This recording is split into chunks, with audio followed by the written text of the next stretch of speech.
नमस्ते सभी को, मैं हूँ सृष्टि और आज हम भगवत गीता चैप्टर 6 ध्यान योग के श्लोक 39 को कवर करने वाले हैं। रोज की तरह पहले मैं संस्कृत में श्लोक को पढ़ूंगी, उसकी इंग्लिश ट्रांसलेशन को देखेंगे और मीनिंग को समझेंगे। तो चलिए शुरू करते हैं।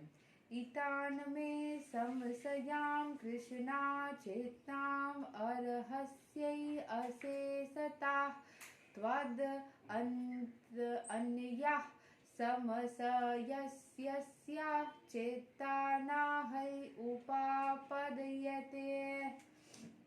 This is my doubt, O Krishna, and I ask you to dispel it completely.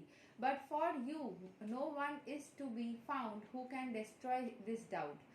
So, ये पूछ रहा है अर्जुन कि मेरा ये डाउट आप प्लीज क्लियर कर दो। मैं चाहता हूँ कि आप पूरी तरीके से इसको क्लियर कर दो। बट फॉर यू, आपके लिए no one is to be found who can destroy this doubt. आपके लिए कोई भी ऐसा इंसान नहीं है जो इस डाउट को खत्म कर सकता है, क्योंकि ये तो सबका ही डाउट है जो अर्जुन सबके तरफ से पूछ रहा है। यहाँ के एक्सप्लेनेशन को पढ़ लेते हैं। Krishna is the perfect knower of the past, present and future.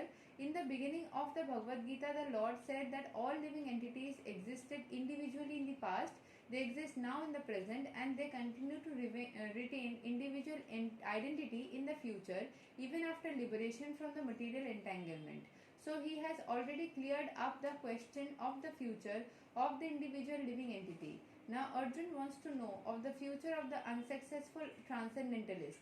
No one is equal to or above Krishna, and certainly the so-called great sages and philosophers who are in the mercy of the material nature cannot equal him.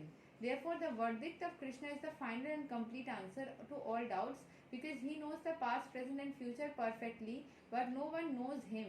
Krishna and Krishna conscious devotees alone can know what it is. What is what? तो यहाँ पे जैसे बोला गया है कि जो कृष्ण भगवान जो है वो पास्ट के भी जानते हैं सब कुछ, प्रेजेंट के भी, फ्यूचर के भी। तो कृष्ण ने खुद ही बोला था कि पास्ट में भी सब एग्जिस्ट करते थे इंडिविजुअली, प्रेजेंट में भी सब एग्जिस्ट करते हैं, एंड आगे चल के जब मटेरियल इंटेंगलमेंट से भी वो छूट जाते हैं तब भी वो इंडिविजुअली एग्जिस्ट करते हैं।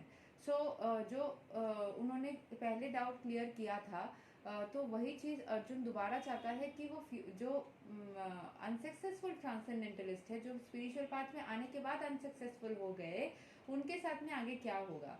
अगर जैसे ये सबसे बड़ा क्वेश्चन तो सबके लिए है कि मैं आगे भक्ति के पथ पे चलते चलते अगर इसको मैं कंटिन्यू नहीं कर पाई, कंप्लीट नहीं कर पाई, क्योंकि कंसिस्टेंसी ही सबसे ज्यादा प्रॉब्लमेटिक होता है। बहुत सारे लोग जैसे जिम जाने के लिए रेडी होते हैं, फिर बाद में नहीं कर पाते, डाइट करने की कोशिश करते फिर नहीं कर पाते हैं।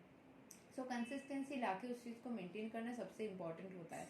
सो वो चीज अगर नहीं कर पाते हैं कोई, तो वो उसमें क्या होगा।